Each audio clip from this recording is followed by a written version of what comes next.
Hi everyone, welcome to the Car Chat podcast. I'm Sam Moores, and with me today I have Larry Chen, all the way over from LA. Hi Larry. Hey, what's up?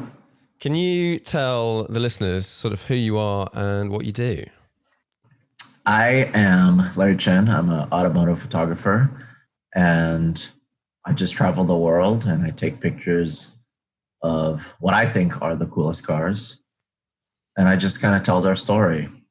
And there's no rhyme or reason why I choose the cars that I choose.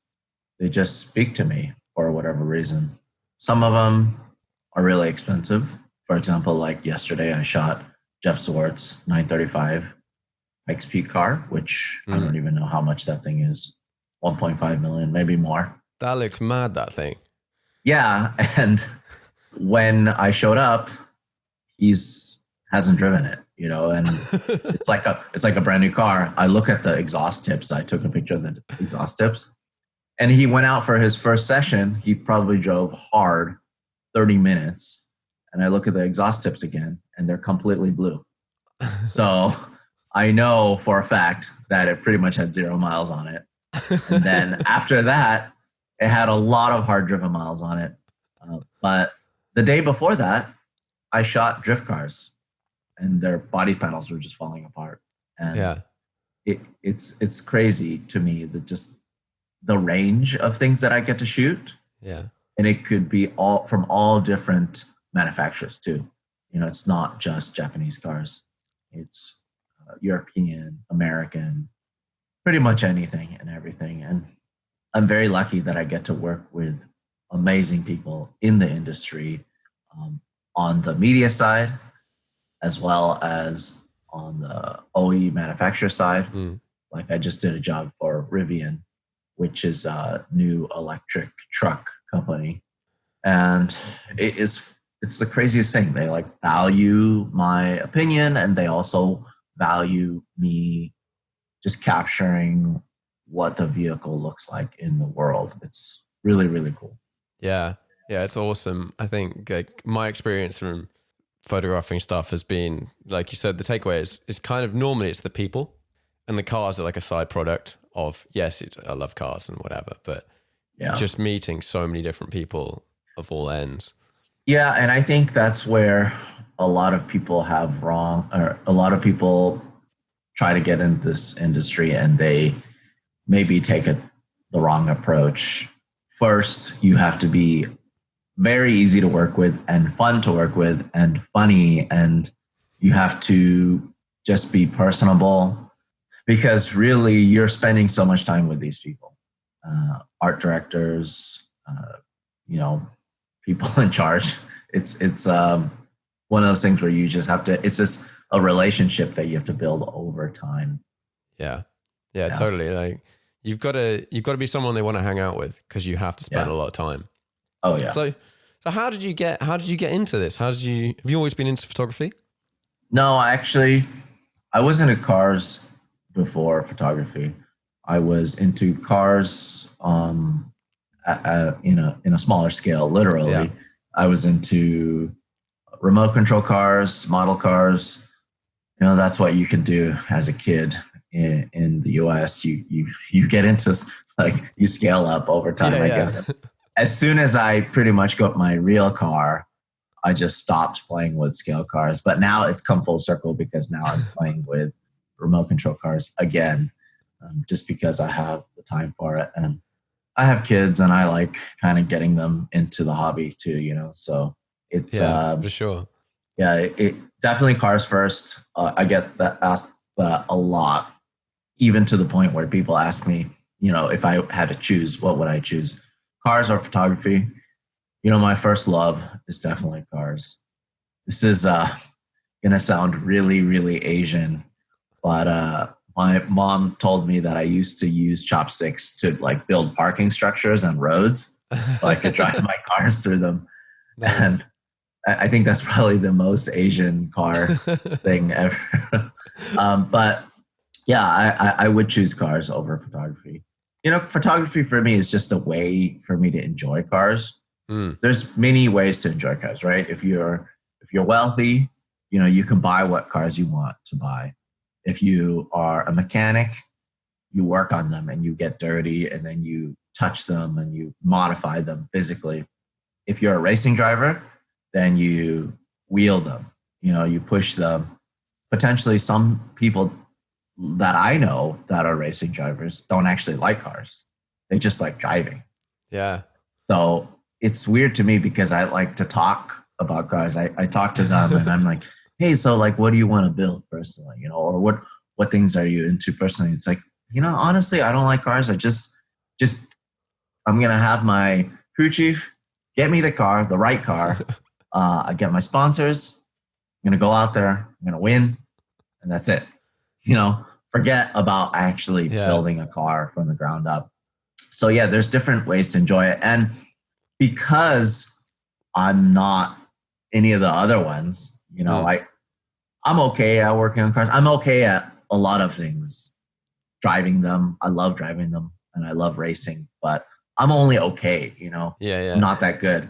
But the thing that I definitely took, I guess, head on was the photography side of it, right? So that is allowing me to still spend time in this industry with these cars, with culture, and it's allowed me to travel all over the world on other people's dimes.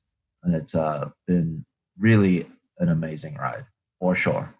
Yeah, I've seen your photos over the years in all sorts of cool places, all sorts of cool events, sick cars, in stupid positions, in weird places. Have you found yourself in some like really sketchy shooting situations? Oh, all the time.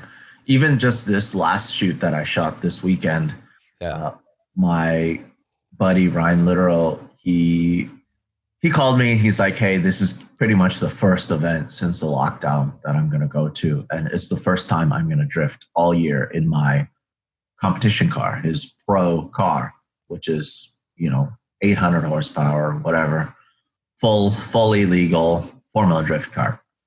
He's like, but the kicker is I would love to drive it on the street. Can you help me?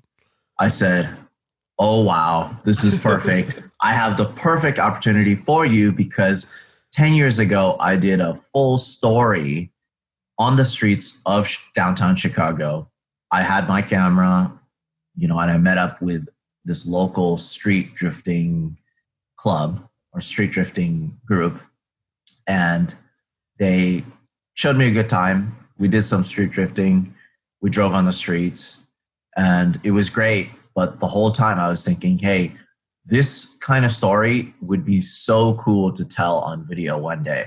Yeah. Well, that day was this past weekend and we trailered his car into downtown and we parked it, unloaded it, filled it up with E85 as much as it could take.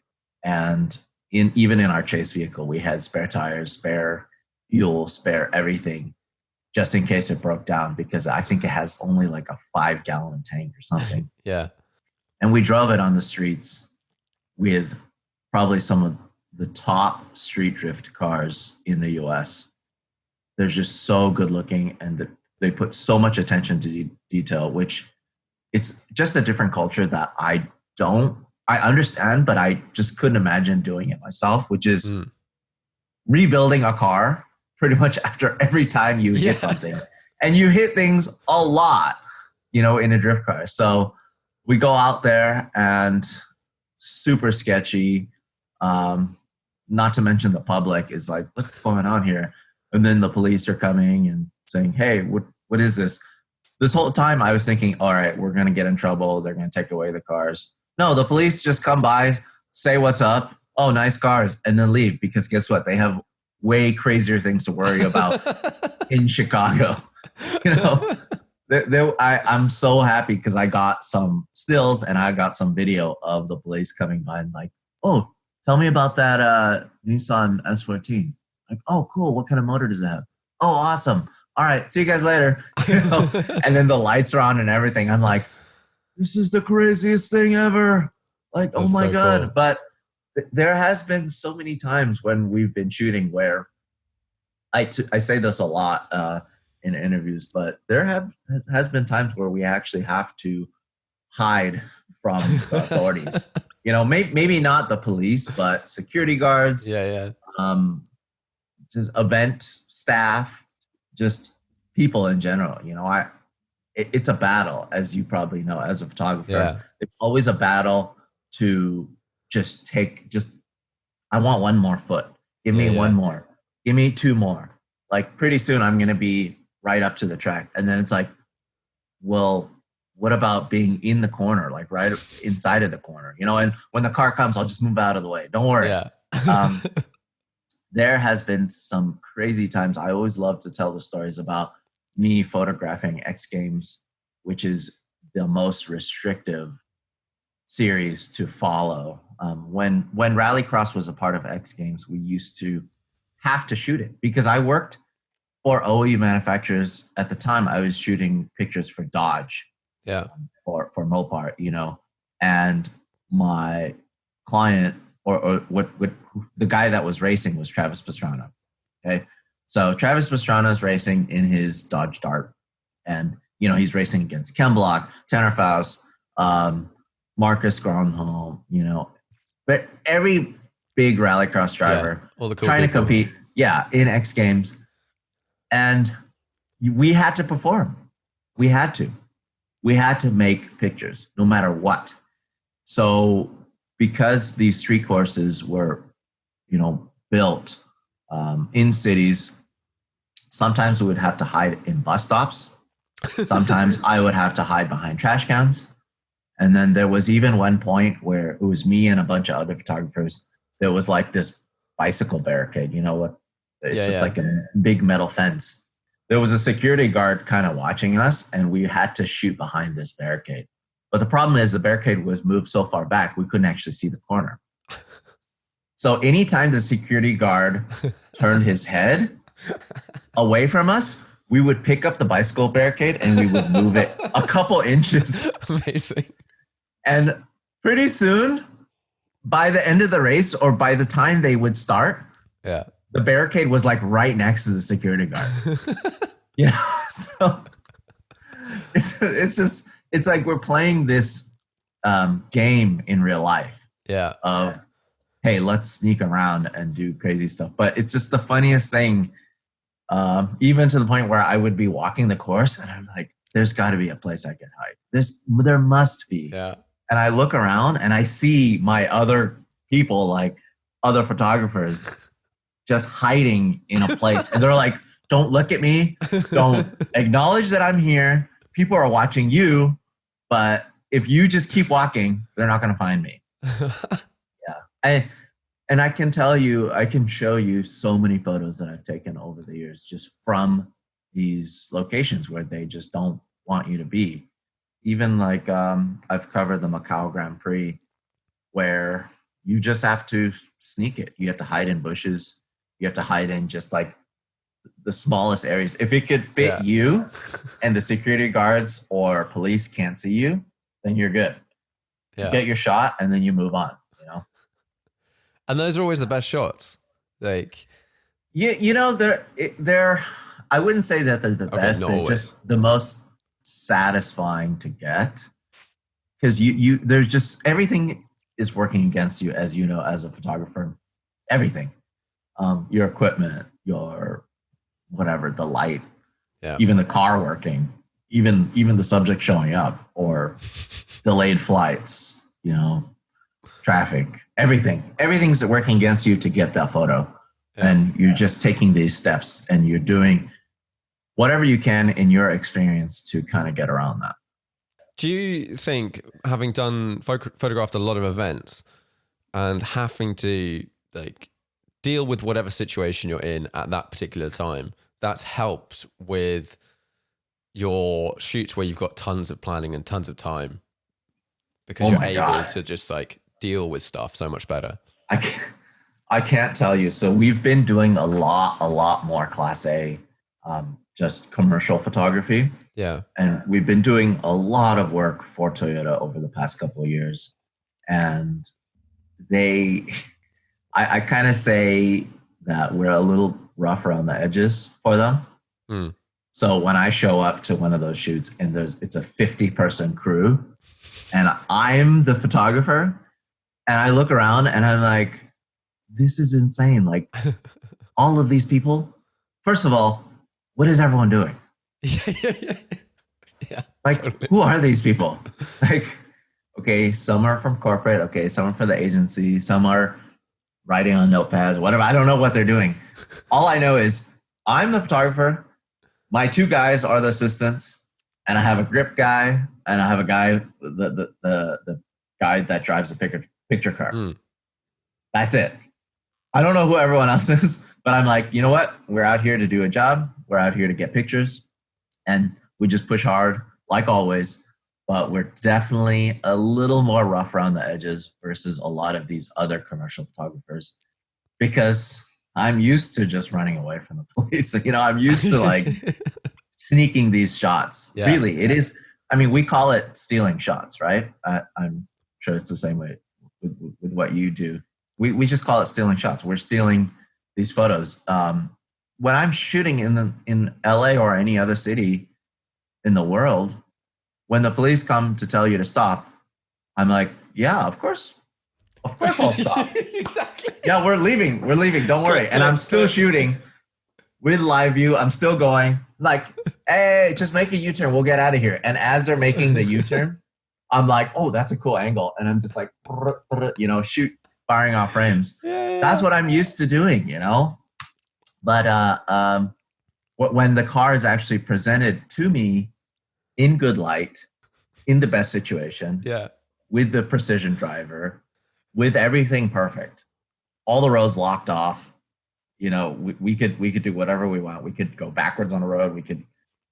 I'm like, wow, this is so refreshing to have and not to have to worry about everything.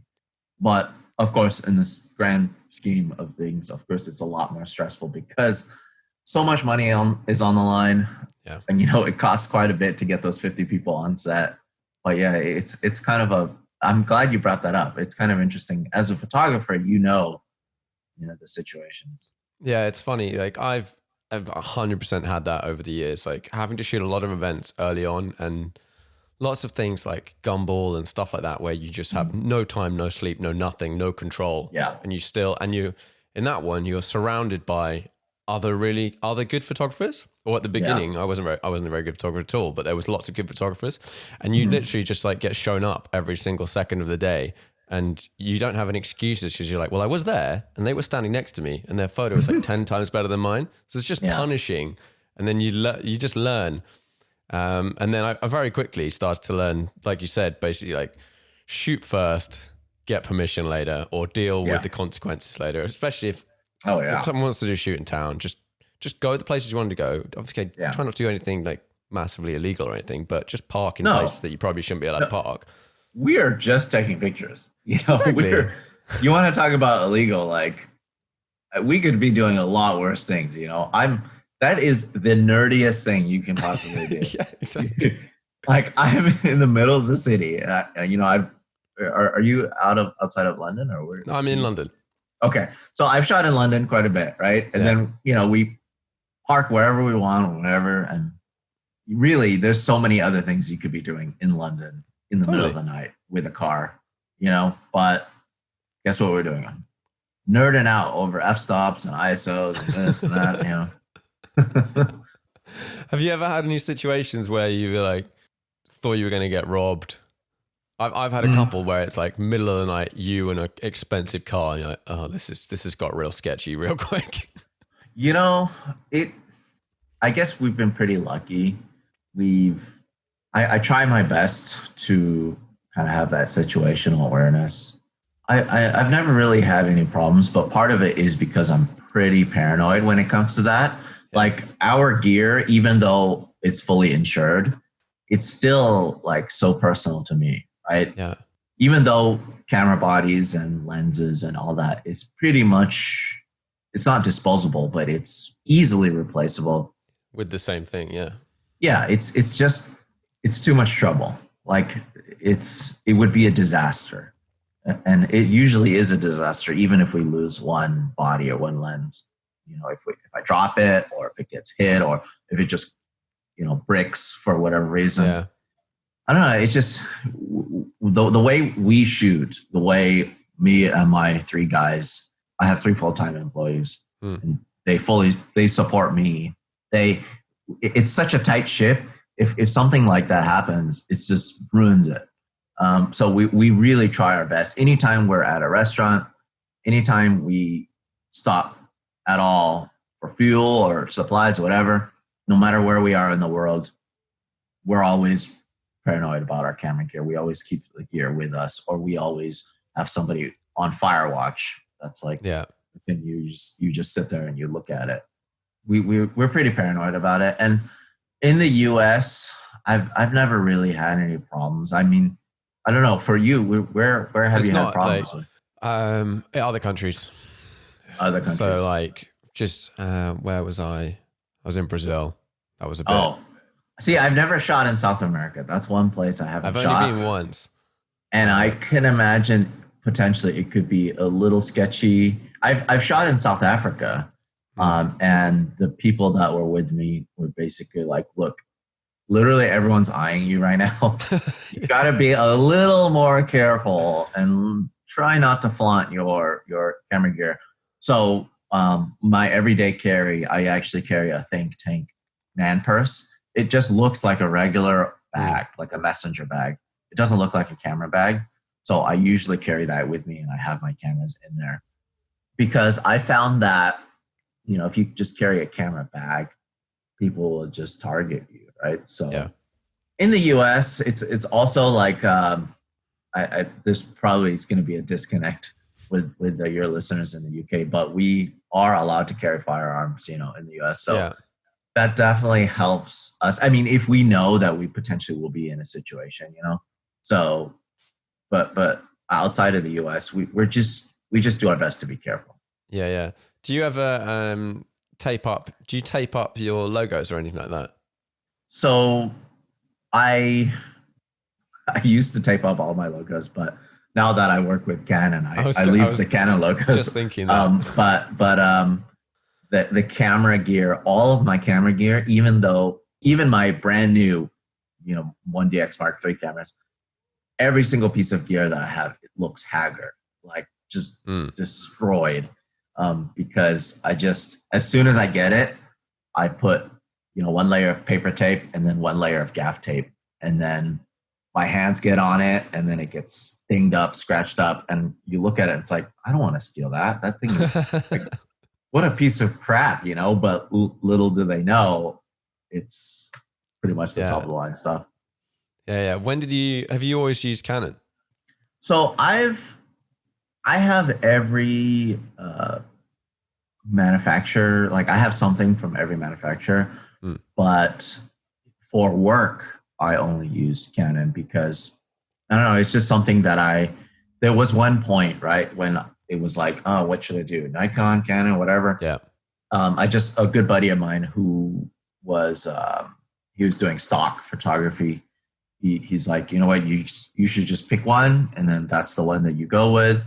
And at the time, the entry-level Canon camera was just a little better than the entry-level Nikon. Yeah. And it was just a better price point too. So I'm like, you know what, I'm just going to get the Canon. And then just from then on, I've just shot with Canon for work. I have Leicas, I have Nikons, I have so many different brands of cameras, but all of those brands of cameras are film cameras, because I still shoot film for fun. Okay. In fact, I'm kind of proud of the fact that, or maybe I should be proud of it, but I've spent thousands of dollars on my film equipment, and I've only made $75 from selling photos from film cameras. And that wasn't even like a thing. It was just by accident. Yeah. Because I was at a drag race, and they were doing burnouts, and I was shooting with my Leica, and I scanned them and I published them. And then one of the car owners, like, hey, can I buy that photo from you? I'm like, no, you can have it for free. But, some people just insist, like, want to support artists. And so it's like, no, let me just give you $75. And so after spending thousands of dollars on all this film equipment, I've made $75. Do you try and distinguish between your like work photography and like not work photography? Yeah, I do. I take a lot of pictures of my family when I'm not working. I love instant Oh photography. yeah, Right. So yeah. that's my So what's that come out of? An part Instax too. or something? It's the new Mint camera. Mint makes one for for these kind of film, Yeah, but it's like just like so like it's just so cool it is looking, cool. Like I don't know, it just has a fun look to it. Yeah, It's totally. yeah, but yeah, I try my best to separate it, especially now. Before, when I used to go out to different countries for work, I would always try to bring a film camera, and I would use like a lead bag to put all my film in. Hmm. But I just noticed that the weight is such an issue for me. It's already an issue just my camera gear alone, and then if I try to bring extra cameras and stuff, it's just I'm only one person sometimes, especially with these really long haul Yeah, events. I can't. Sometimes I can't justify bringing the whole crew yeah, or even just one assistant. So I have to, try to be minimalistic as possible. yeah, totally. I found that over time. I've just tried to like. I'm always every time I travel anywhere, I'm like, how can I take less stuff and still Yeah, get the results that I need? And it's been like yeah, an yeah, endless ongoing search of trying to find the smallest, lightest, cheapest, yeah, whatever yeah. that will work. Hmm. Um, I'm I'm currently I shoot with an A9 at the moment, Hmm. but I had a 1DX2 before that, Hmm. Hmm. which I loved. But then it was just like it was a size thing. I could suddenly Yeah, just it's so have, heavy. and then I think once I forgot to bring the battery charger, which is like a freaking kilo in Yeah, itself, the thing is huge. Yeah. and then had to buy another one, and that was just part of that. Just being able to like So, USB charge was a big thing. so I kind of have a question for you. Mm. And a lot of people ask me this. A lot of people kind of struggle bringing camera equipment and traveling with camera equipment on flights. From my experience in Europe, it's really, really, really hard, and it's like a lot of sneaking around that you have to do, kind of like what I mentioned earlier. Yeah, yeah. Uh, so, how do you get around it? You just have to actually follow the rules, or So let me think about it. I generally, if I'm taking camera gear, I will have most of it in my hand luggage, as mm, much as possible of the like breakable shit, mm, in just a bag that goes in the overhead, and it's not a mm, problem whatsoever. Um, mm, if it's in a none of my bags look like camera bags, like ever. mm. But if it's in a divider, quite often have like some sort of divider in a bag. Just going through security is fine, and then occasionally I'll chuck some stuff in some lights and things will just go in my main bag. But I've never had any problems whatsoever. Really? Yeah, That's crazy because pretty much in the US it's not an issue. It's so silly, and I'm sure maybe one day it's going to change and it's going to ruin me. But when we check in our check-in bag, yeah, it's 23 kilos or it's 50 pounds, yeah, right? So they weigh it. They're like, oh, like you're 1 pound over. Like, oh no. yeah. If they just picked up my actual camera Oh bag yeah, with totally. three bodies, all the lenses, my laptop, everything. It's well over 50 pounds. And the funny thing is, I look at the overhead compartment, I exceed the weight of that thing pretty much every time Yeah, I yeah. fly because just like I try to make it look like that it's easy. I'm That's the like trick. I'm shaking. I'm like I'm trying to bring it up, and the flight Yeah, attendant's just like looking at me like why yeah. is he shaking trying to bring this thing up?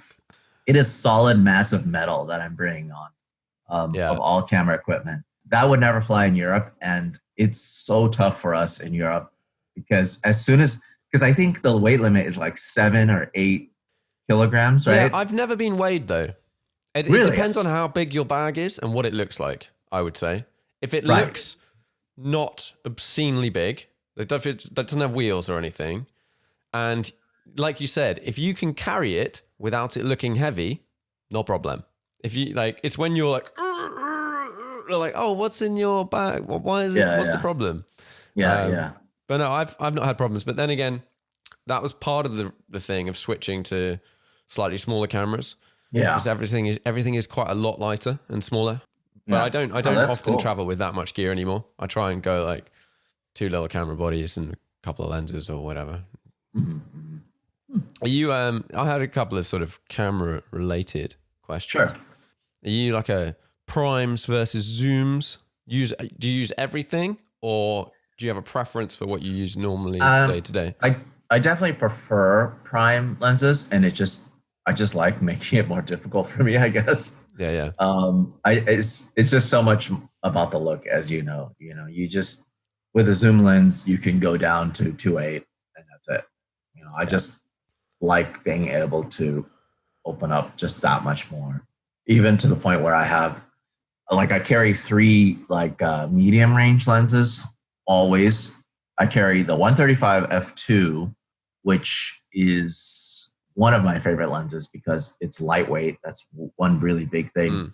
It's pretty cheap. It's affordable, but also it just has a good look to it.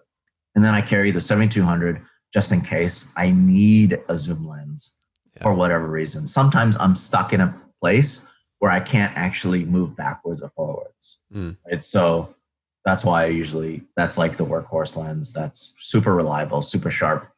Problem is the look, I can tell, the look is too similar to everyone else's. Yeah. And then on top of that, I carry a 200 f2, which I know it's just 0.8, of f-stop better. But the look, there's no way to recreate that look. It's so crazy. I mean, it's just so much. There's just so much more bokeh, I guess, and it's such a good. It's Canon. I think it's Canon's sharpest lens, and maybe a new lens have come up that's sharper, but it's just so good at wide open. I only shoot that lens at f2. There's no other reason to shoot any more than f2. No point shooting it at 2.8. No. And so that's why I carried that. And it's such a big hunk of metal. It's kind of now it's an older lens, but it's so heavy. But I have to carry it because just that look, you just cannot recreate it. Over time, I know software is going to get better and better and better to kind of recreate bokeh. Yeah. But I don't know, just getting it out of camera, and especially how fast we turn things around for racing, there's just no way to recreate it, so we have to carry that stuff. Yeah, so for the people that are listening that are not massive photo nerds, we're basically talking about how blurry you can make the background, and the lower this f-stop number you can get on your lens, the more blurry the background is. Now there's some other factors that help that, but that's basically it. And it's not like shooting something that's close to you, right? So it's not like shooting people. I'm trying to blur out the background with a subject that's far away. So that's why I'm carrying the 400 f2.8 and also the 200 f2 as my go-to, longer range lenses. Yeah, I had a question. It was literally, this is just from like a personal thing, 300 versus 400 carrying around, because I've carried both around. And I generally I don't shoot sporty type stuff or track stuff that often, so I don't own one. But I've found shooting with the 300, I can generally get away with it, and it's a lot lighter than the 400. But how do you sit on that one? Yeah, so the new 400, which we just got this year, is I can actually handhold it now. It's so light. It's half the weight of the first one. Oh, really? Okay, that's huge. Yeah. Sorry. I have all 3. And the reason why I have all 3 is because my assistants shoot with them. But I have the version 1 that I started with, which I know I have permanent damage from carrying that thing. It's so heavy. I think it's 13 pounds. But that with the body and the monopod, all of that, plus the rest of my equipment, it's like I'm going to war. I'm like, it's like so much metal that I'm holding. And I'm telling you, walking around the Nürburgring, around the perimeter, of the Nürburgring with the first one, I seriously feel like I have permanent damage. But, you know, the second version was a lot lighter, a lot better. They took out a lot less metal. And then now this current version, I can handhold that thing all day. It's so light. It's pretty much half the weight. That's a huge difference. That I don't even have to use a monopod. It helps, you know, still to keep things more stable. But the IS and also the weight is such a big difference. Plus, it's just, I don't know, it's that much more different than the 300, right? The 300 is good and it's lightweight, but just the look, it's not about the focal length. I don't really care to have that reach. It's more just about the shape of the image, you know, what will come out of it. Because the nice thing is the 200, if I put the 1.4 extender on the 200, it turns into a 280, 2.8, right? So it's nearly there, nearly a 200 or a 300, 2.8. Yeah, very close. Yeah, but it's like, now we're getting really camera nerdy, but it's so I've just found from my style of shooting and also just the shape of a car in general, a race car or whatever car, my equipment, I've just shaped it to that. Yeah, totally.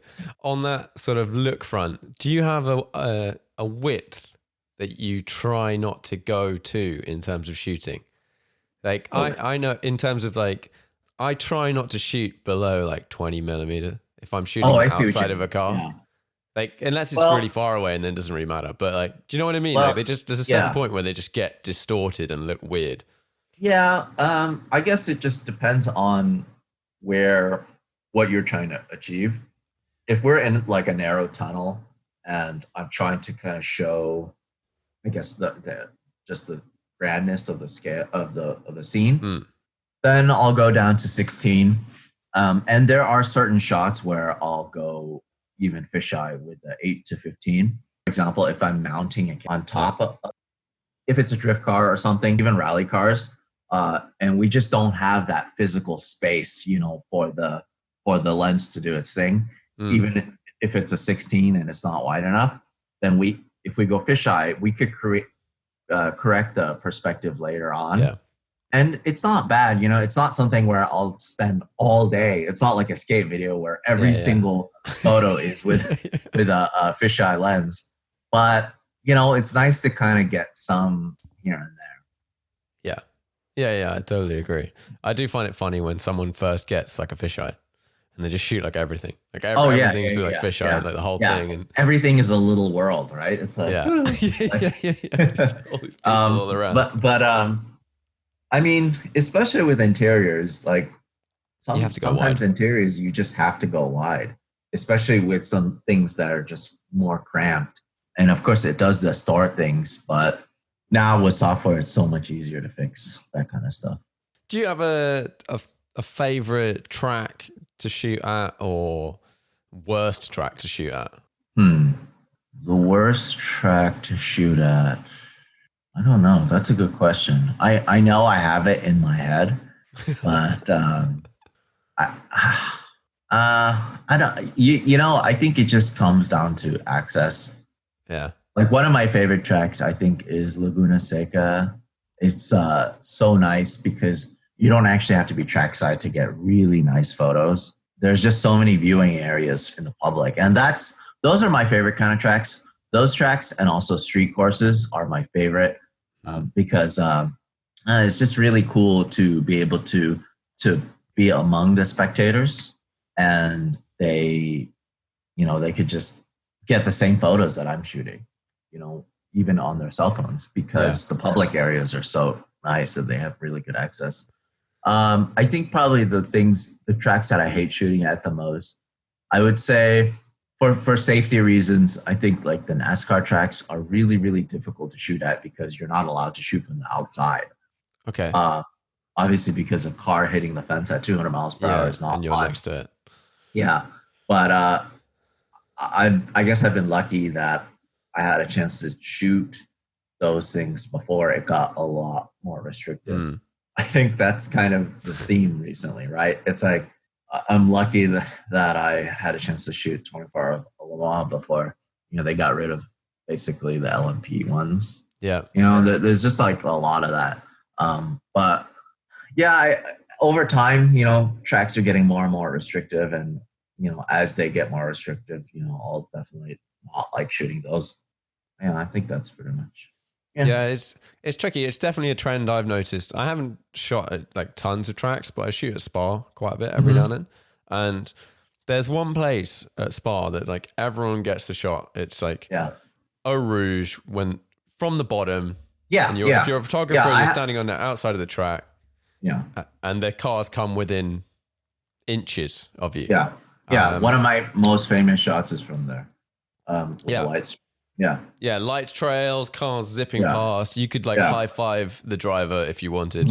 But the last time I went, they just put up a massive concrete barrier the entire way along, and you can't stand there anymore. And you're that's the crazy thing is not being able to recreate my old shots, and in a way it really sucks because new photographers can't do it. But also I'm so glad I had a chance to shoot there before when it was still open. Definitely, I think that my favorite thing really to shoot is not tracks, but like just races where it's not restrictive. Like stage rally, WRC, Pikes Peak, off-road racing, Baja 1000. Like there's no track. I mean, there is a track, but there's no barriers. Yeah. That sounds so much better. You just make your own, and you think about your own. It's like a 360 area where you can go, but you just kind of have to self-police in terms of where you should go and where you shouldn't go.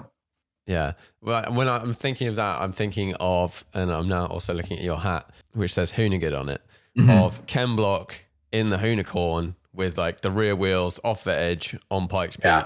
Yeah. Like madness. When did you start can you explain to the listeners what Hoonigan is and how did you start getting involved with all of this?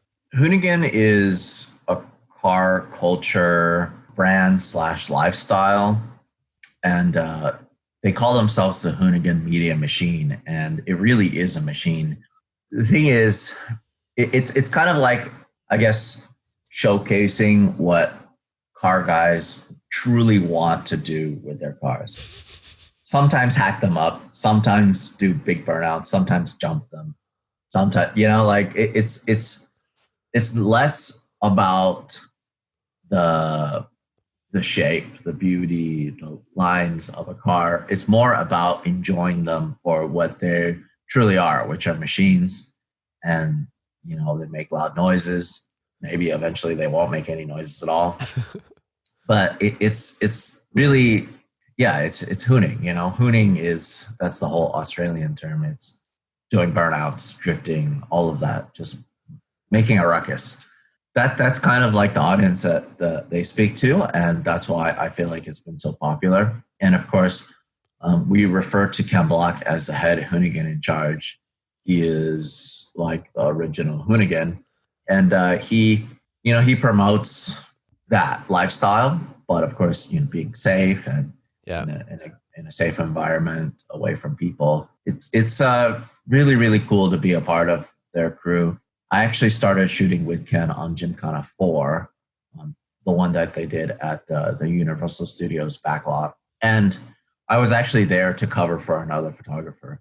But luckily for me, they actually liked my work. And pretty much from then on, I've been shooting with them. And that was 8 or 9 years ago. And I've just been working with them ever since. They've been such a pleasure to work with. Part of it is because they come out with these, they're just so creative in that they basically push budgets in a way. Like normal people or smaller companies or most people with this kind of mindset potentially wouldn't be able to secure the funds to do these grand scale jobs or grand scale projects like the Hoonigan guys, shutting down San Francisco, shutting down Dubai, shutting down Pikes Peak for 12 days, mind you. to shoot that video. It's just so many of these projects that I could only fathom doing. You know, standing in the middle of the freeway in Los Angeles. They shut down Los Angeles. Like I'm in the middle of the freeway of a place that I grew up in, and I'm like with my cameras, like look, you know, like I'm literally doing jumps, and I'm just standing right in the middle of the freeway, and that doesn't come cheap. You know, you have to really push hard to kind of get that kind of access, and that's what those guys love, and they pride themselves in that. Yeah, no, I love what they've done, and just like you said, promoting this other side, and it's the fun side of driving, which is being like not so serious about owning cars. Like cars are meant to be driven, and yes, they can look nice, but it's also cool doing some donuts every now and then, or whatever, just like using stuff in a hilarious way. And it's I've sort of followed all the Ken projects, and over time. Yeah. At what point in time did you start making videos? So I started making videos. I've shot videos a lot over the years, and there was one point, maybe about 14 or 13 years ago, where I actually was wondering if I should split off, if I should go more towards video or if I should go more towards stills. And then I realized, how much I love still photography. So I just kind of went for it, just full on, just still photography. And then at the time I was shooting on like DV tape, and it was like, it was like 640p or no, 320p, whatever. It was like really, really basic. I guess this current time with Hoonigan Autofocus is pretty much my third attempt to get into video. And because I saw the success of Hoonigan and their daily transmission videos and how it's actually possible with today's technology to make a video every single day and of quality, then I realized, hey, maybe this is something that we should look into. I first started shooting and self-filming, and what I used to do was I actually handed the footage over to Hoonigan, to their offices in Long Beach, and they would have one of their editors cut it up, and then like I got my Fridays. Like Fridays, they had an episode where it was just a little bit of everything, and any of their contributors could kind of contribute to this episode.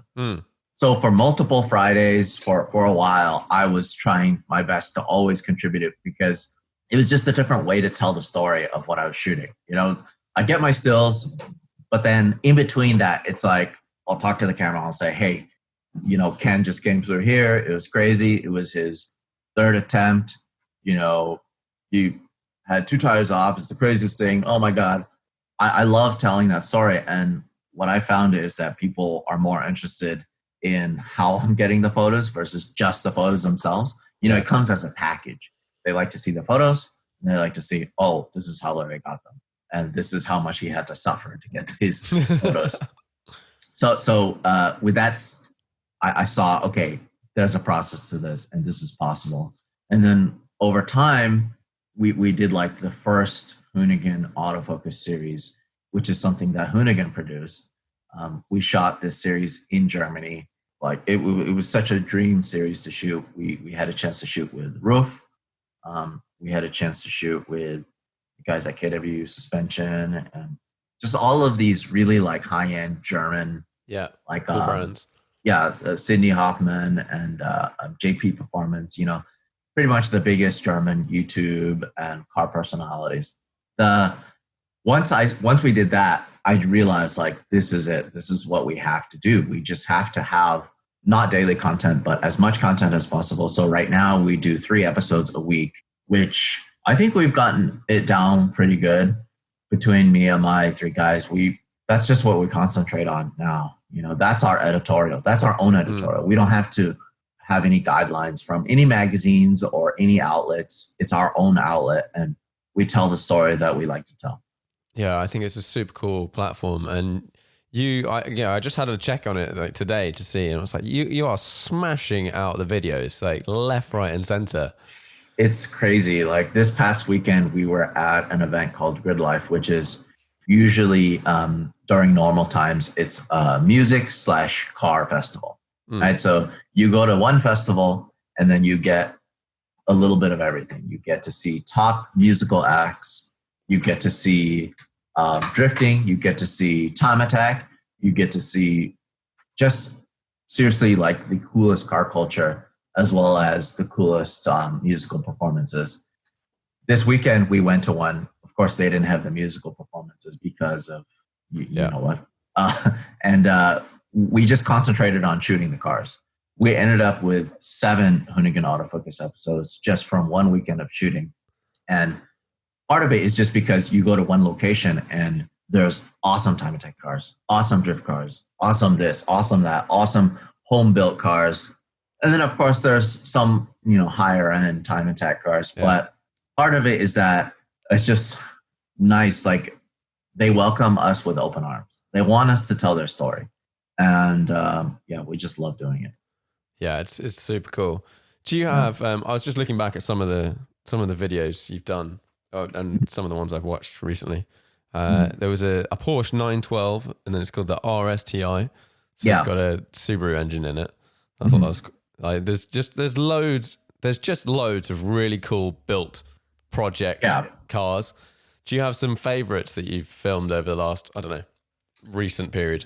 Or standout ones? There's so many good ones that I like.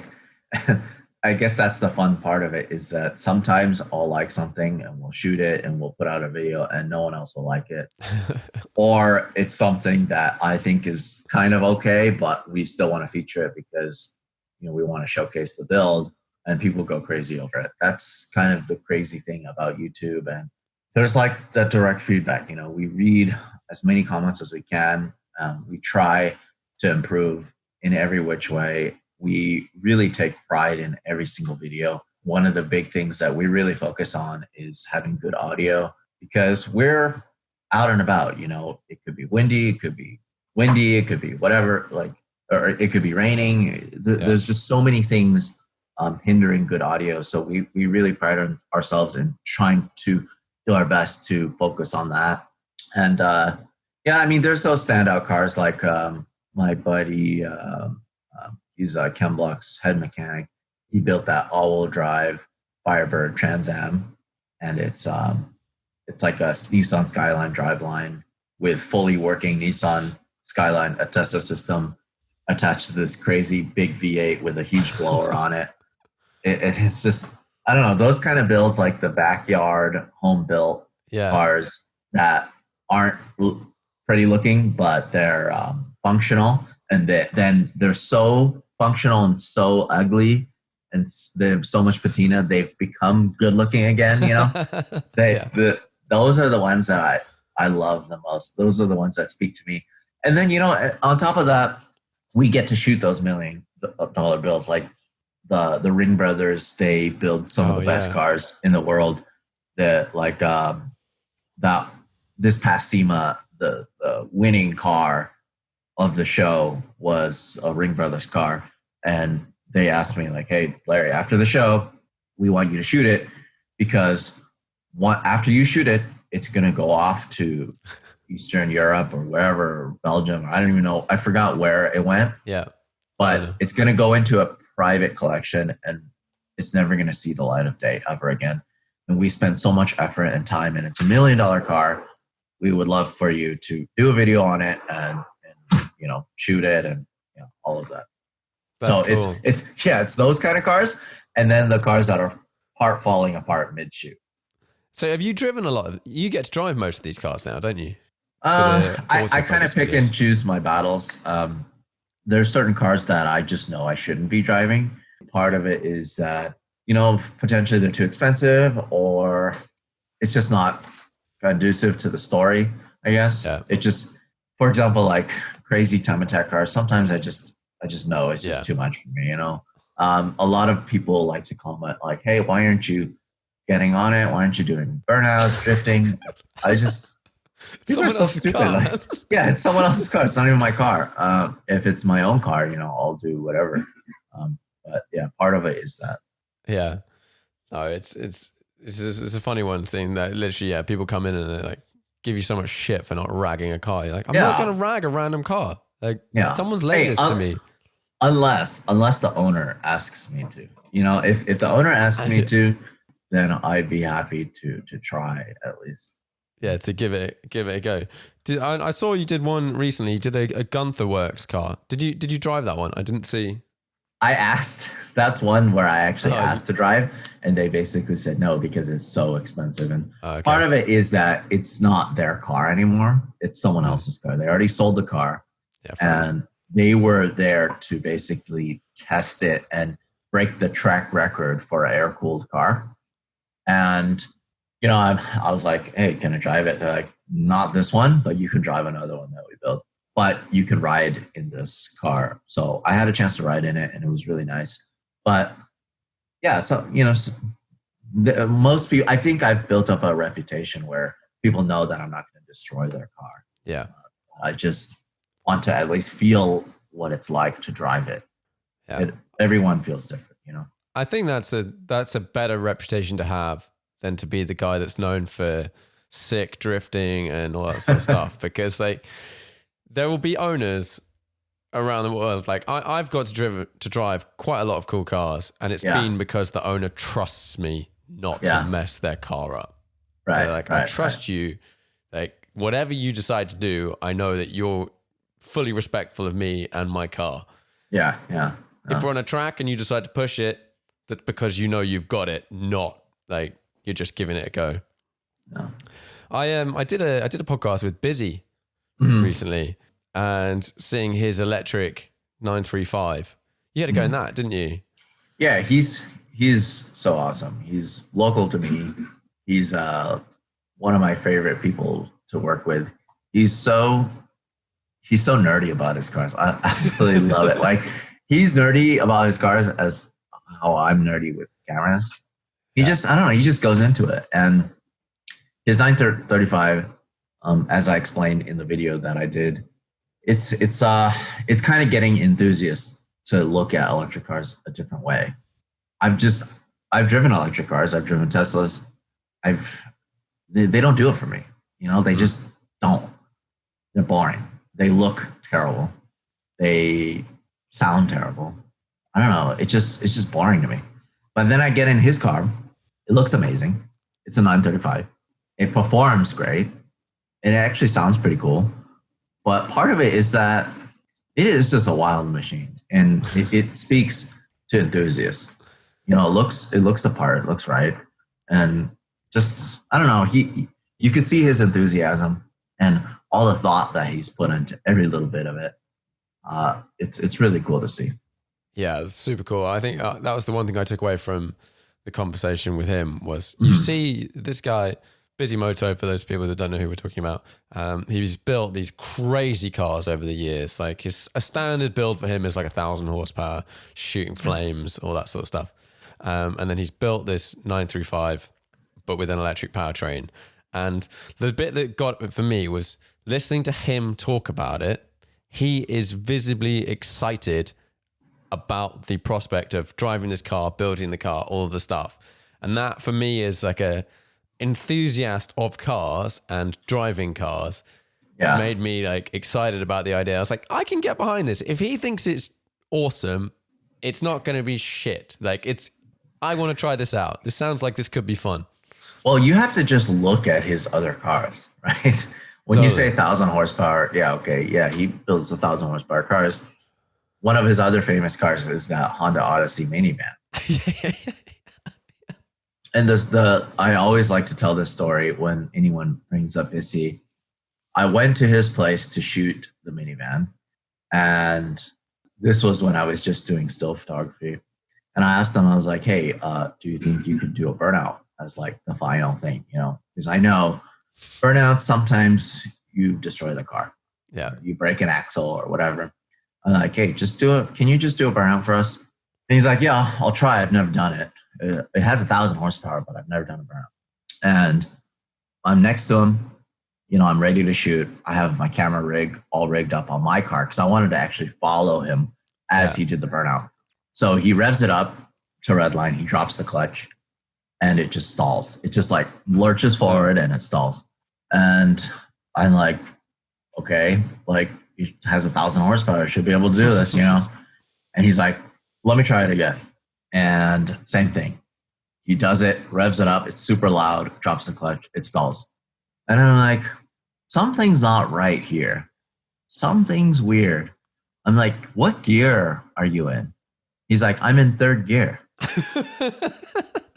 And I'm like, what is this? Why? He's like, every one of my other cars, I start burnouts in third gear. Mind you, third gear potentially could go up to 100 miles an hour, right? So he's dropping the clutch at 100 miles an hour. I said, please just do me a favor, try second gear. You know, normal humans will do burnout starting in first gear. Okay. He puts it in second and it lights up like you would like, oh my God, it lights up. He basically does a burnout for a block long in that thing. I guess it was just not to do a burnout in third gear. Yeah. That's so mad. That's so mad. Crazy. You have a build at the moment, is that right? You're doing you have a 240Z, is that right? Yeah. 240Z for 240Z. Your audience. Yeah. I have a couple builds going on. I love building cars too, even though I'm not much of a wrencher. The 240Z is kind of a long-term project. It's my lifelong car that I'm gonna have forever, and I bought it on my 21st birthday, and pretty much every year I've just been adding to it little by little. Yeah, it's right now it's going under the knife again.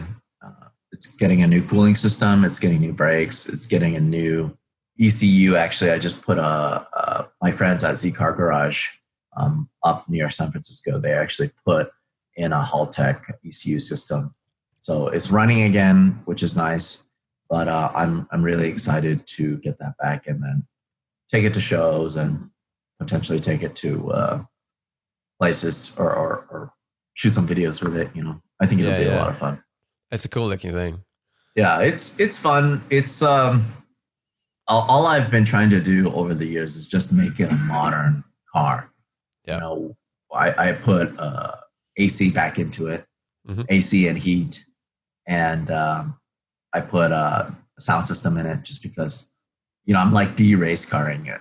Since I bought it, I've been racing it and I've been driving it hard. I've been taking it to the racetracks, and that was actually my camera car, what I used to actually chase drifting. And, you know, I would get up right on their doors and I would break headlights and windshields and stuff like that. I didn't care about it. But up until recently, you know, I did a full restoration on it. And it's just cool to see it in a different way. Yeah. It's so nice having the AC and sound system and stuff like that back in. Like I have an old 911 that's it's a 78 SC that's been backdated, so it looks like a 73 ST, that sort of thing. Nice. And I just put aircon in it this year. I haven't actually had it back from that. Do you need air conditioning in London? You don't most of the time, but now we seem to be getting really hot summers. So it gets to like 30. And then also I like taking it on trips. So I like going to Europe and driving my cars in different places. And no, that's awesome. Not having AC kills you. There's just something right with driving a car without power steering, right? Roll up windows, and you have to like think when you're actually shifting. You actually have to do it slowly. Is yours right-hand drive or left-hand drive? Mine's right-hand drive. Okay.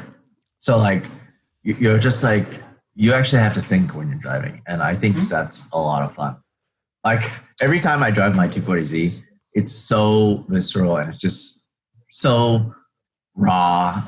Like my armpits get sweaty. I'm like get nervous. I'm like sweating. Like just trying to keep it on the road, you know? Yeah. It's a 50-year-old car and it's fragile. It's like this tin can. If it gets hit with anything, you know, it's basically going to fold into itself. But it just gives me a different feeling versus driving just the appliance. Yeah, totally. I hadn't driven it in a long time, and I took it out before it went in for this recent amount of work and just drove around London. And it was just, it's that thing of like, it's got the 901 gearbox. So it's like a van, Yeah, it's like a really long throw. And Yeah, really, really long throw. Yeah, and but it's still five. It's still 5-speed, right? yeah, it's a 5-speed. Yeah. But yeah, like just changing gear in that car is something you have to think about, and it becomes like it's an extra part of the experience. Now, if you just drive something with like modern and paddles, like you just get from A to B and you're there. Whereas definitely going back and driving older cars again, you just appreciate, like I said, you appreciate more of the journey. And if it's like it doesn't have AC, well, that unless it's just completely ruins your trip, you have to think about that, and you're like, you got to put the windows down, and then you get more noise or whatever, and you just all of these things come back, and you just sort of go like, oh yeah, I like driving. Like I like driving, not just getting from A to B. Yeah. Otherwise, we would just be in whatever, all like a box. Yeah, like a box just with windows, and it just. And if it gets to that stage, I'm happy for the box to just drive me. Like I'll just get in the back and then do other stuff. Right, it's just transport. What are your favorite events? If you could pick 3 favorite events of the year to attend, I think I would say one of them is definitely Goodwood Festival of Speed. I love that event so much. Hopefully one day I'll be able to attend the ball. That's something that I want to do. And I definitely think Pikes Peak is good, even though I just thinking about it's I kind of feel pain just thinking about it, because it really is like suffering for a week. Yeah. But it's at the end of the day, once I look at the pictures, there's no other place like it. And the colors and the cars and the atmosphere, everything.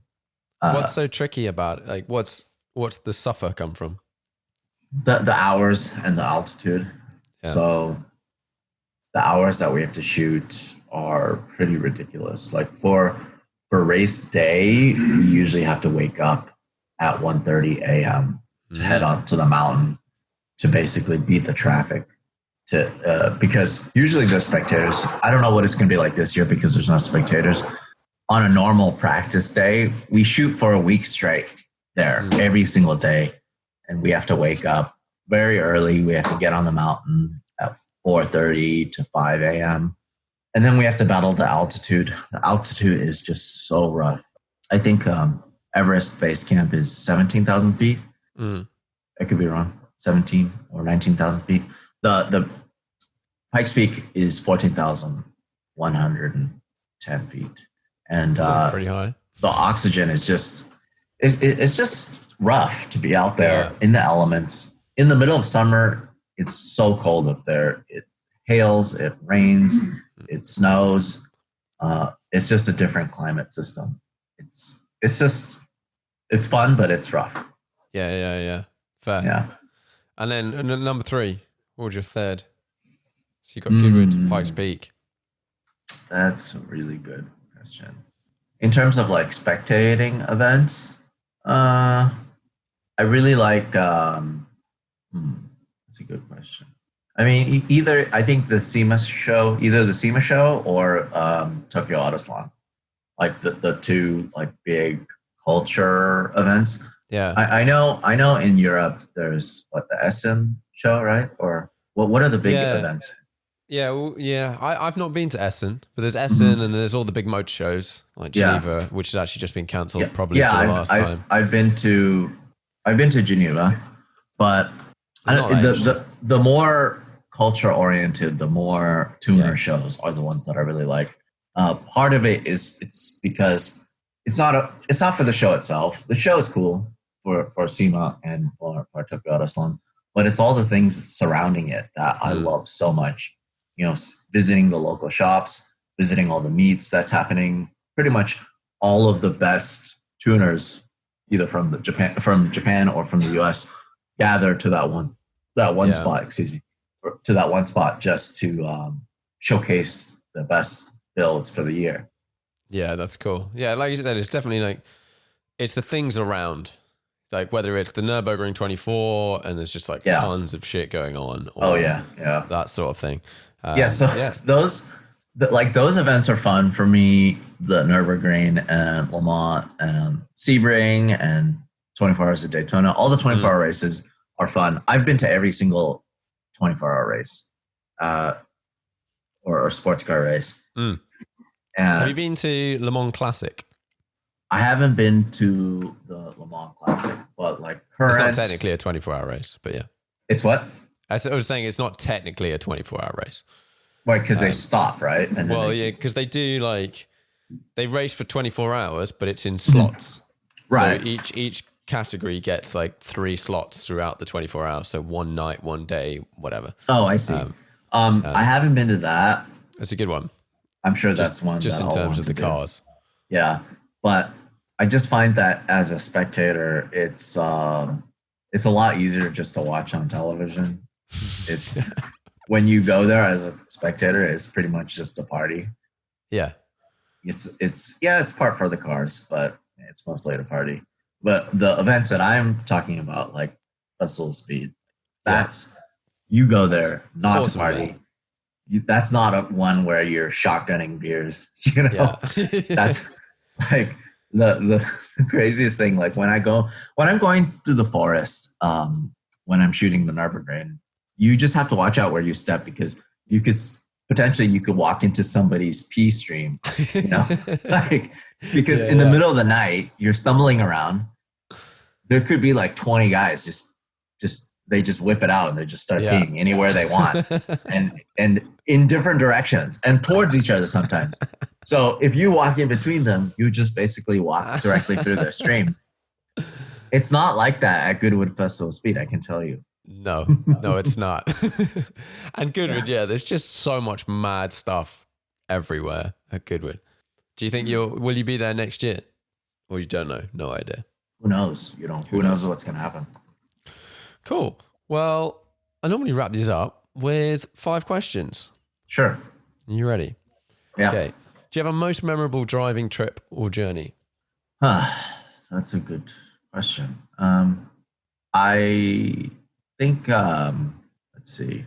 I mean, Gumball was pretty cool for me. I had a chance to drive a couple years ago. It was, I think... Was it Riga to Mykonos? Yeah. Riga to Mykonos. I was on that one, and we had a right-hand drive LC500 Alexis, and that was a lot of fun for me. It was just different. It's not my cup of tea, really. It's not to be a part of that group, that image of that. I just, in a way, it's just not relatable at all. But the car culture aspect of it was really cool for me, and I absolutely loved that. And it was just a lot of fun to drive through all these countries. And the fact that Gumball basically paid the entire country of Albania to let us rip through it with no speed limits. Yeah, it was insane. I've just never seen anything like it. It was crazy. Yeah. I was just about to say, I've got a similar experience on a Gumball of just like, you're somewhere and there's just don't seem to be any rules. Yeah. I definitely, I'm just glad I got to experience it. I'm glad I got to photograph it because in a way, it's so beautiful, and it just, there's just that disconnect with most people. Most people can't even imagine that kind of world, Yeah, it's a mad thing. But like I said, cool to do once or whatever, but experience and then crack on. Next question. 5-car garage, unlimited value. This is my practical side. I think like I could choose the crazy cars, right? I think everyone will probably choose the McLaren F1, but I just think about the practicality of having something like that, and you just can't just replacing the fuel tank. I hear about it all the time because we're lucky enough we get to work with Jay Leno a lot, and he's an F1 owner. He doesn't complain about it, but he loves bringing up the fact that it costs that so much to basically maintain it, and on top of that, his guys do a lot of the work on that thing, and it's still very expensive. It's just I don't know. It's a little too much for me, driving whatever. I don't even know how much it is now, $20 million. But there's It's tough to say. 5 cars, that's too small of a garage. Yeah, I know, but this is the question. Yeah, the question. I can give you some categories. Like, what's your daily driver? Yeah, but I think what would be cool is to have just that. I guess the kind of like the Initial D collection. It's like. Have you watched Initial D? Do you know what that is? The like old school drifting show. Yeah. So it's like FDR7. Some sort of GTR. I mean, I guess for me it'd probably be like a 34 GTR. Yeah. And then A86 and Civic EG6. I don't know. It's just something like a themed garage, Yeah, like that's a two-tone S13. I'm just saying that as realistic, and that's something that I could strive for. Yeah. No, I like that idea because I've asked a lot of people these questions. Yeah, and you get a lot of like, oh, I'd have an F1 GTR, I'd have a 250 short wheelbase, like a lot of that stuff, which is totally fine. I've said unlimited, but no one's gone for a theme, and I like that. I like having a theme. That's quite cool. It's gonna sound really dumb, but part of it is that of hopefully eventually I'll be able to achieve that. Yeah, these are all obtainable cars. Yeah, totally. And, I just picture it, and it could inspire people to see such a collection, and they're all pristine. And I don't know. I just I could think about it, and it's like that's something that people would want to see. Yeah. That's something that, like, oh wow, he has the Initial D collection. Yeah. It's like these are the cars. Like I think already people are saying that I kind of have the Hoonigan Midnight kind of collection because I have a 240Z. I have a 911 turbo. That's a newer one, but same thing. So I have the R32 GTR, 240Z, a 911 turbo, and then it's like, oh, you just have to get a couple more cars, and you have the Hoonigan Midnight collection. I'm like, okay, all right, well, that's cool. Yeah. Which 911 turbo have you got? I have a 996. Yeah, which is the last, which is the last one that you can pretty much work on. And do you do some work on that?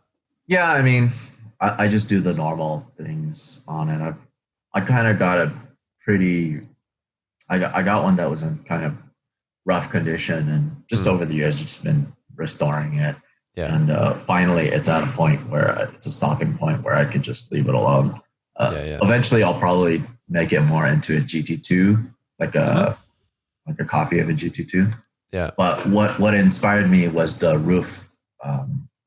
R turbo, their 996, So I just kind of, everything I've been doing is to kind of copy that, including like the wheels that I got, including just the way it is. Yeah. Mm-hmm. That's such a cool company. I love Roof. Yeah. Like I've got an invite to go and drive some cars at some point, and you have to go. Cannot wait.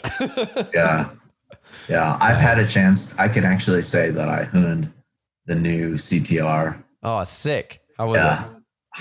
It's so cool. But I think that's cool, but I actually like their old CTR2, like the 993. Yeah, there's the 997 one. No. The 993. The 993 air-cooled 2. CTR2, I think. Yeah. The 3 was the one that would look like a Cayman or something, wasn't it? No. I didn't have a chance to drive that. That thing is insane. But I had a chance to drive. I drove the new one, but I also drove their older one that's based off of a 993. Oh. And I like that one actually more because it just acted more like a car, like a turbo car that I would like. The new one is so good. It has like barely any turbo lag. Yeah. And it's so fast and it's just so dangerous. I love the old one because you put it into gear and it feels like a 993. But when you step on it, it's like nothing's happening. It's slow. And then when the boost kicks in, it's the end of the world. It's so crazy. It's so it accelerates so fast. It's so much fun. And you know what it reminds me of? It actually reminds me of like a really hopped up single turbo Toyota Supra. It's like Yeah. the Toyota Supra of the German world because has such crazy turbo lag, but Yeah. it just sounds so good, and I love it so much. I've been sort of following Phil from Driftworks, his Uh-huh. GT2 type thing. Yeah. And that car has really like made me look back and go, oh, at some point I would love a heavily turbocharged, and I want it to be like stupid in the sense of, like you say, you put your foot down and nothing happens, and then just like everything goes mental. Like there's a lot to be said for that experience. Like when you drive these modern turbocharged cars that sort of emulate an NA engine, you're like, yeah, but turbos can be fun. Like they can be real fun in the way that they're stupid. Whereas you can just have an NA engine if you want. I know you can't have the same power. Exactly. Like Phil's car, we've had a chance to shoot it, and I love that thing so much. It sounds amazing, and it's just so cool. That's just that like, it's not about the numbers. It's not about the fact that it is fast, because modern cars are a lot faster. But it's just about the driving experience. It's so much fun, and yeah, it's just that visceral feeling, you know. Yeah, totally. Okay, if you could only drive one car for the rest of your life, what would it be? And you're allowed like a $500 car on the side for lugging stuff around if you need to. So it can be a sports car. You know, some people would go, oh, I need to have a 4 seats or something. That's a really good question. It would be something that I have to stare at all the time. Yeah, I think I would take my 240Z. That's cool. It's just part of it is that I've grown up with it. You know, it's the one that I've had the longest, and I feel like realistically, if it's, I would sell so many other things if I had to, but I would keep that one because, you know, when I was 21 years old, I bought it for $3,000, and you know, $3,000 was a lot of money to me back then, but it just, it's just become like a part of the family. Yeah. And it's evolved as you have over time as well. Yeah. Back then it barely ran, and it was a piece of crap, and now it's like a brand new car. Yeah. No, that's cool. Okay. What's the most undervalued car at the moment? What do you think's undervalued? What's cheap? Undervalued. That's a really good question. I think a lot of the cars that I shoot, especially the ones on autofocus, I always see comments like, oh, great, thanks for featuring this. Now the prices are going to skyrocket. I mean, I doubt that I'll ever make a dent in any price of anything. You never know. Yeah. But it's kind of interesting to see. I don't know. That is a good question. Undervalued. Trying to think. I think a lot of off-road vehicles are undervalued. Part of it is because, like, a lot of these off-road vehicles, like for example, in the UK, you know, the Range Rover, it's in the UK, it's called the Vogue, right? It's like the high end one. Yeah. Like that's an expensive car, right? But it doesn't. When someone buys one of those, they don't go off-roading right away. No, it's only secondhand owners that really take it off-roading. They put different tires on it. They put different wheels. They put a tent on it. You know, what I find is that in the US, you know, with a lot of these cars, they do that, and then they build a following. Like when it first came out, a lot of these cars, for example, like my FJ Cruiser, it wasn't valued that high, but now that it's come on the second-hand, third-hand market, people are driving them more, or they're actually using them for what they were made for, which is off-road duty. Not actually just going to the mall, not actually just for going to the grocery store, but actually for off-roading. And as they get more and more wrecked, and they get more and more like destroyed and rolled over and all that, and body damage, you know, the ones that are surviving are actually going up more and more price. And maybe it's not caught up to what they're actually worth. Yeah. That was a car. Some of my Saudi friends, like when I went to visit them in Saudi, and like FJ Cruiser was like, everyone had an FJ. It was like standard. And I was like, I've never seen one of these things before. Like I knew they exist, but like And they're using them, like you said, for like actual Exactly. sand duning and stuff. Yeah. Right. Final question. What's the most interesting car to you at the moment? What are you Googling? What are you looking up? What are you checking out on Instagram? At the moment, you mean new car? Any car. New, old, whatever. Race car, road car, drift car. That's a really good question too. You got all the good questions. I think new car. I think the new cars. I'll go new car for this one. I definitely think it's pretty cool that Toyota is going to bring back the hot hatch. I think in the UK they'll release the Yaris Turbo. Yeah. Right. So that's a cool thing. They've been competing in WRC for so many years now, and you can't actually get a car that resembles that. Yeah. Until now, I think that's going to be really cool. On the US side, we'll get the Corolla, which is a little bigger, but it should be the same engine from what I've read. Will it have the same sort of look? So we don't know. No idea. It's still kind of in its initial stages. And I've even as much as I work closely with Toyota, you know, obviously they give me these secrets.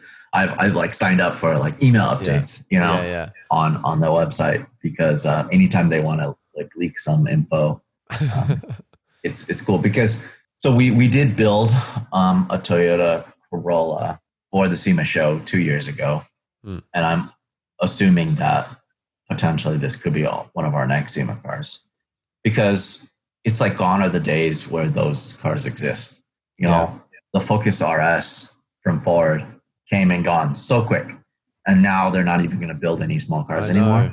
It's they're losing out on. They're just giving up on this market. Whereas, I loved the Focus RS. I think it was awesome. Yeah, cool car. And the ST and the Fiesta and whatever, all of those.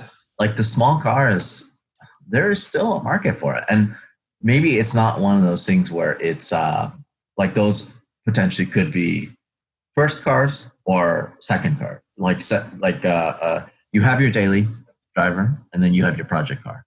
Yeah. You know, you think Toyota makes any money from selling their Supra, you know? It's just about that. Something to look up to, something to look forward to. Yeah, like a Halo project. Yeah, a Halo car. Ford should know. They did the GT. How much money have they lost on the GT, you know? But what has it done? It's elevated the brand so much. The other day, when we were in Chicago, I saw it was a Ford GT parked next to I think it was a McLaren 720 or something. I didn't even notice the McLaren. I was like, forget that thing. I get that out of the way. I just want to look at the Ford GT. You know, that thing is just so cool. They have done amazingly with that. I've noticed that. I've driven a friend's one around, and everyone. We actually drove. It was Tim. I don't know if you've ever met Tim Shmee 150. You ever come across him? We were driving his Senna and his Ford GT. And no one was looking at the Senna. No one. It's just what the hell is that car? And you're even though the Sennas the Senna was initially worth more, right? Yeah. But the GT is worth more on second hand. Yeah, I think so. And the GT is probably staying there, and the Senna's just going down and down a bit. So I was at an auction at the Peterson Museum. Have you been to the Peterson Museum? No. But it looks like I've seen videos from it. Yeah. So I've been to the museum for this auction, and they were auctioning off, get this, they were auctioning off the rights to buy the last Ford GT. Here I was, I showed up late, or I just wasn't informed on what was going on. Yeah. And my buddies actually work at a Ford dealership, at the largest Ford dealership in the world. They were sitting pretty close to me. And I was I looked at the screen. I was oh, cool. They're auctioning off the Ford GT, you know, and it was going up. So it's 100, 200, 300, whatever. It was just getting higher and higher and higher. Yeah. I was oh, crazy. You know, it's going to reach market value. And my buddy's they're not actually auctioning off a Ford GT, right? I'm what do you mean? They're auctioning off just the right to buy it. You still have to buy the car. And I was what the hell? Like somebody just paid. I don't even know how much it ended X up over. being. Yeah. It was insane though. It was so much. I couldn't believe it because all of these people that actually had a chance to buy one, you had to write a letter, right? You had to like Yeah. prove to them that you would Yeah. promote the brand and be I'm your biggest fan. exactly. So the people that actually got them, they got them, they got the right to buy them for free. And then essentially they doubled, tripled their money right away by buying this car that tripled its value, overnight. So yeah, it's crazy that it's worth more than the Senate. I mean, the Senate is crazy, way more faster, right? Way faster in every way, but just the aura around it's not the same thing. Yeah, and it's like and if you just look at those two cars, the Senna is like an impressive bit of kit, but I would say it looks like shit. Like it's cool, but it just like doesn't look very good. P1 GTR, mega looking thing. Yes. Ford GT, really cool looking thing. Oh but yeah, then, groundbreaking. But then like not that appealing to drive. I'm not that bothered about driving a Ford GT, whereas driving a Senna I thought was mad. Yeah, I can see that. Yeah, but that's the difference, right? That's the thing. Like people ask me why I like certain cars, and as a visual person, same for you. Yeah, you just like it for the visual appeal of it. Yeah, if you can give me all the tech, all the speed, all the everything, but if I don't like the look of it, it's all of this stuff is just it's crazy amounts of money anyway. So like, you've got to want to look at it because you ain't driving it all the time. Yeah, I mean that's the whole thing with the Tesla. It's like, oh, it does such crazy acceleration, but man, it just has no soul. It looks terrible. Yeah. I get it. It's fast. I think it's cool that it's fast. Insane mode or whatever mode. I don't care. I'd rather drive in a way slower car and I feel like $1 million driving it. Yeah, totally. No, I think your initial answer to that question, which was the like a modern homologated car from rallying, like it just we have missed this. Like why I love the wide body, mad looking cars, and if you could have it on if you could get a Fiesta RS, whatever, call it something silly, whatever, and it had like a proper badass wide body kit on it, and it was a bit stupid, I think that would sell tons. Like the Fiesta in the UK is an insanely popular car anyway, and people want this like tie-in. Yeah, I think that going back to a couple of your questions, like, could you imagine like a 5-car garage with all of like the iconic homologated cars, like the RS200, Audi Quattro, the Subaru, Renault, right? R5. Yeah. It's just like, that would be such a cool garage to see. And you can go all the way up the spectrum, can't you? Because you could have the rally cars, and then you could have like a GT1 car. Right. Like, and then also another thing is one thing that you brought up. It's like having the street car version of a certain thing. One thing that I've mentioned many times before is like, why the heck did BMW not build like a GT3 like this, the Z4, right? The Z4. Yes. They had a GT3 version, and I think that was probably one of the best looking sports cars racing, at Spa, at Nürburgring, at Le Mans. It was so good looking, and it was so iconic. Everything about it, the motor, everything was so cool. And you look at the street car, and it was, what a pile. Yeah. Like, oh my God. Like they could have just come out with like that version, like the supercar. Yeah, and put a silly price on it, like BMW do with their M3 GTS or whatever. Yes, it's the like GTS, double the price or something. Yeah, and just do a Z4. GTS. Yes, but like go mad. Right, it would be unreal. Oh my God, people would love it. I spent so much time photographing that car when it was racing, and I've even had a chance to ride in one, at Sebring. And I love it so much, but the street going version is the soccer mom, like, whatever. That's what you take to your hair salon appointment or whatever. Yeah. It's so terrible. But I love the race car version. Yeah. It's Yeah. such a disconnect. And there's a few race cars that are like that, where I look at the race car and I'm like, that's badass as hell. And then I look at the road car and I'm like, not that bothered about it. Yeah, that reminds me when I used to follow the World Touring Car Championship, and like I went to a round I think that year they had the Russian Lada Yeah. competing in World Touring Car, and it looked really good. You know, it had these crazy over fenders, and I was like, oh, Ladas are pretty cool. You know, it's but the funny thing is, I saw the race car before I actually went to Russia, and I see the Lada on the street. I'm like, what a terrible car. You know, same thing happened with the Dacia, the Duster. Sandero or whatever it's called. No, the Duster. Oh, the Duster, yeah. The Duster. I saw a Duster first in a race car form at Pikes Peak. And my friends and I were like, oh, the Dacia Duster is so good looking. It's so cool. And I finally saw the street car version. I was like, that's not even the same thing at all. It's so ugly. No, yeah, it's such a big difference. Well, hopefully we'll see some more homologated white body kits on road cars. That would be awesome. I think they'd sell tons. Well, thanks very much for coming on the podcast. Thank you. It's been good to chat. Nice to meet you. Thanks for having me.